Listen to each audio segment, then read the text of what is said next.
What's going on, guys? Killer6 back with another legendary item guide for you, and this time we're taking a look at the Meathead Riders located in Terminus Range. And yes, that's right, we're now getting some Terminus Range videos in for you guys. So what you want to do first is you want to start from this silo, the Reliquary, and you want to head southeast from there to the Meathead Riders drill site, and you will see the drill site icon down there. Otherwise, if you don't see those, if this is your first time going there, you'll see this big pile of bones down here, and you want to just make your way down toward that. So let's make our way over there and I'll show you where they're at. They're actually really close to this safe house, so it's like the time that it took me to tell you guys that we're heading over there, we were basically already there. So you'll see the Meathead Riders. If this is your first time here, you won't have the respawn.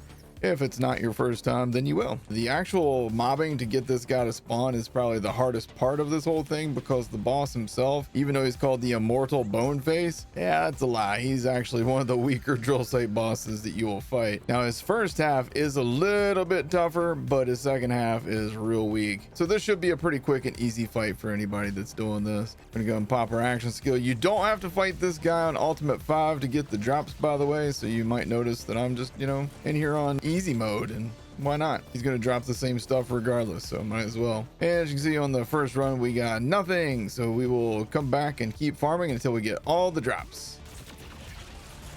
Bam. Hey, we got a drop and it's not shiny. Deep State Lucian's Flank Ripper. At least we got a drop. Now we got a Hellwalker, but I don't think it was shiny. Like 99% sure. Nope, not shiny. Hey, we got the war paint. Hard hitter melee. Fuck. All right, well, that was all three of the drops for this guy now.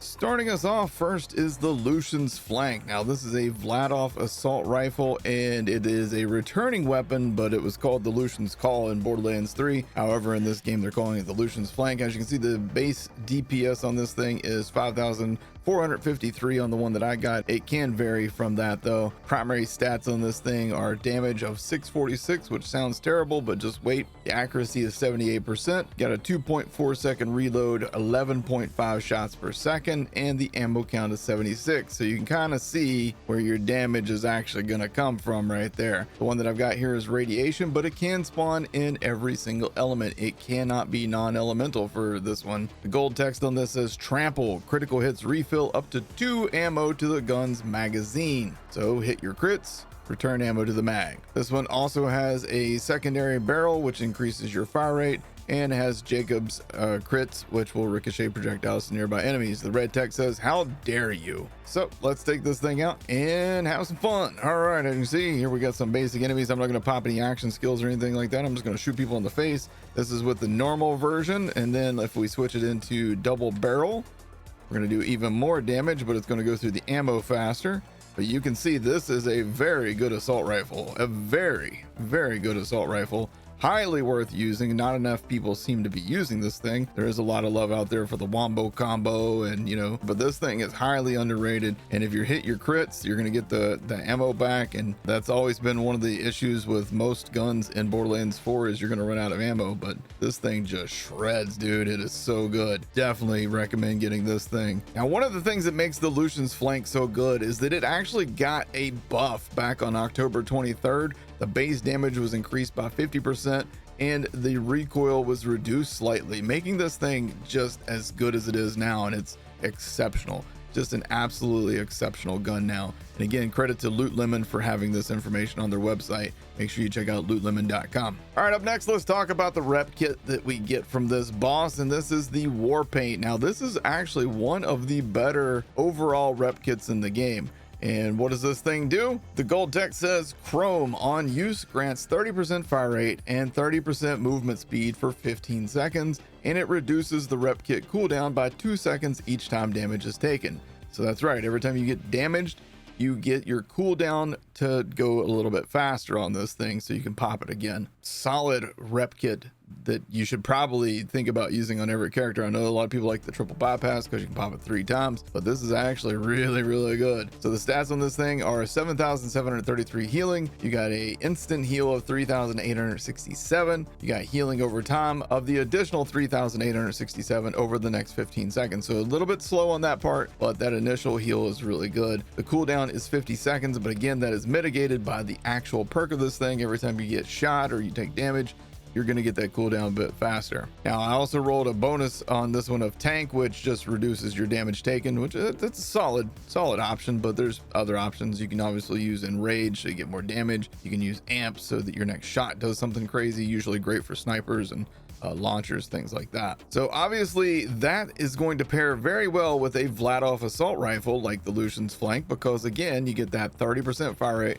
30% movement speed, and obviously the rep kit bonuses. So let's go ahead and jump into this arena and we will show this thing off by popping it while we fight these enemies in this arena. We're going to go and pop our war paint and we're going to get our fire rate, which you can see makes this thing shoot even faster. And again, if you take damage, you can see the actual rep kit cooling down faster over there. So now I can pop it again since I took all that damage. And then we're going to get that fire rate back. Just an all-around solid rep kit. I definitely recommend the war paint. It's one of the better ones you can get. And finally, last but definitely not least, the Hellwalker. That's right, returning from Borderlands 3, one of the fan favorites from that game. It was always a god roll before you ask, but on this game you can roll with some different parts. I think I have a pretty good one here. Mine has a DPS of 10,134. Anytime you can get a DPS over 10,000, you're doing something right. And you can see the primary stats on this are damage of 1336 times 10, accuracy 53%, reload 0.8 seconds, fire rate 2 shots per second,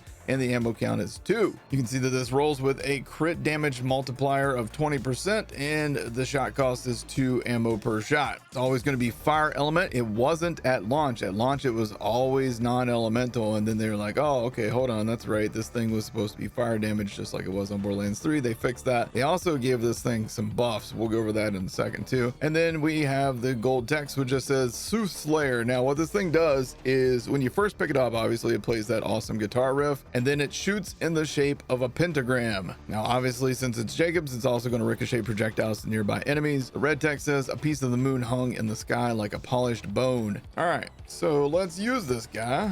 Again, one of the things that makes this thing so good now is it got buffed. Let's go over that buff real quick. This thing has gotten 2 updates since release. The first one was on September 25th when they switched the Hellwalker to now always spawn with fire element. And then the second one was on October 9th when they increased the damage by 30%. And it is absolutely beautiful at this 30% damage buff. I really like what they've done with this gun. From long range, this thing's actually pretty decent too. The spread on my projectiles with this build allows me to just basically put them, boom, all right on target. It is so solid. And as you see right there, the ricochet also hit that guy. That ricochet hit that guy and the barrel behind him. This is just a really good shotgun now. Definitely got the right amount of buff in my opinion. It's going to be a situational on whether this is great with your build or not. Some builds are different than others, so you know, keep that in mind, but I absolutely adore this gun. All 3 of the drops from this boss are solid as hell. I cannot recommend them enough. So I hope you guys enjoyed this video. If you did, make sure you hit that like button, hit subscribe, tap the bell icon for more. Make sure you guys go farm the Meathead Riders, Immortal Boneface. Got some great drops. It's a fun drill site. I appreciate y'all watching, and I'll see you guys in the next one. Take care.